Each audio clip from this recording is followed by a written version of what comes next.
Bonjour et bienvenue. Aujourd'hui, on va s'attaquer à un sujet qui en préoccupe plus d'un, le marketing. On va voir comment transformer ce qui est souvent une corvée en un véritable terrain de jeu créatif. Préparez-vous, ça va secouer un peu les idées reçues. Allez, on commence par le cœur du problème. Cette impression, parfois, que tous les efforts sur les réseaux sociaux, c'est comme crier dans le vide. On publie et rien, personne n'entend. Ça parle à quelqu'un? C'est une frustration tellement commune.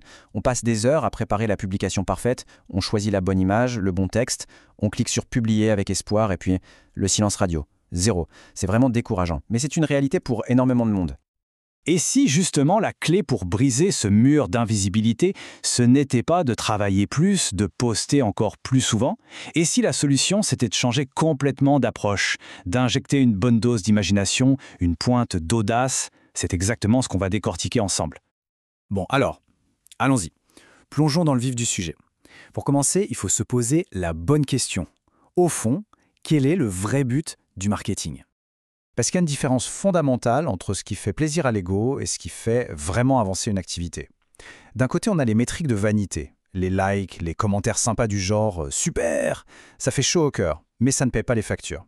De l'autre, on a les vraies métriques d'affaires, les adresses e-mail qu'on arrive à collecter et bien sûr, les ventes. C'est ça le nerf de la guerre. Cette analogie, elle est juste parfaite. On peut avoir le meilleur produit du monde, si personne ne sait qu'il existe, il ne sert à rien. Le marketing, ce n'est pas juste de la pub, c'est la porte d'entrée de la boutique. Sans ça, même en trésor, reste complètement invisible. Et à l'inverse, regardons cet exemple que tout le monde connaît. On peut avoir son avis sur la qualité de la nourriture, mais il faut reconnaître une chose, leur marketing est une machine de guerre. C'est la preuve que la perception et la visibilité peuvent être encore plus puissantes que le produit lui-même. Un marketing brillant peut faire vendre à peu près n'importe quoi. Ok, maintenant qu'on a posé les bases, passons à la pratique. Comment on fait concrètement quand on n'est pas une multinationale? Une des réponses les plus efficaces, c'est l'humour et l'utilisation de la culture populaire. Prenons un exemple très concret. Ce mème de Batman et Robin, tout le monde l'a déjà vu. En l'utilisant et en l'associant à un vrai problème client, ici le fait de galérer avec Gmail au lieu d'utiliser un outil adapté, on crée une connexion immédiate. C'est drôle, ça saute au lieu dans un fil d'actualité et surtout, le message passe de manière super efficace. Et ce qu'il y a de génial, c'est que la recette est finalement assez simple. C'est un processus en 3 étapes. 1. On choisit une référence que notre cible connaît bien. 2. On fait le lien avec une de leurs frustrations, un de leurs problèmes. 3. On balance une légende percutante qui surprend. C'est vraiment à la portée de tous. Les possibilités sont quasi infinies en fait. On peut détourner des citations célèbres, utiliser des extraits de films que tout le monde adore.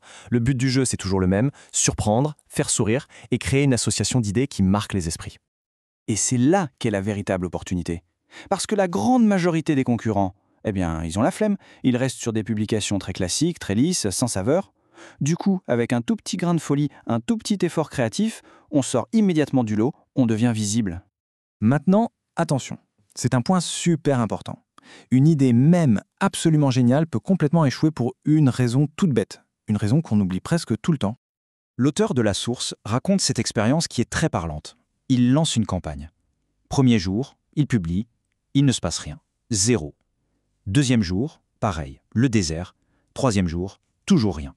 C'est à ce moment-là, précisément, que 99% des gens se disent « ça ne marche pas » et abandonnent. Mais voilà, en tenant bon un jour de plus, le 4e matin, tout a basculé. Le succès. Cette publication, qui avait tout l'air d'un échec cuisant, a finalement généré 32 ventes. 32! La leçon ici, elle est fondamentale. Le succès en marketing est rarement instantané. Il faut du temps. Le temps que le message soit vu puis revu, le temps que les gens le partagent. Il faut laisser le temps aux algorithmes et aux bouche à oreille de s'enclencher. La persistance, c'est vraiment l'ingrédient qui transforme une bonne idée en vrai résultat. Alors si on résume tout ça, comment on peut préparer son prochain coup d'éclat?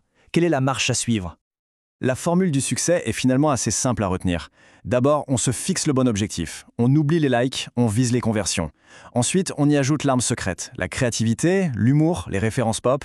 Et enfin, l'ingrédient indispensable, la persistance. On se souvient que le succès peut très bien arriver au 4e jour. Et tout ça nous amène à une question finale, une question à se poser. Il ne s'agit pas de tout changer du jour au lendemain. L'idée, c'est tout de réfléchir à ça. Quelle est la petite touche d'audace, le petit pas de côté créatif qu'il serait possible d'intégrer dans son marketing et pourquoi pas dès aujourd'hui?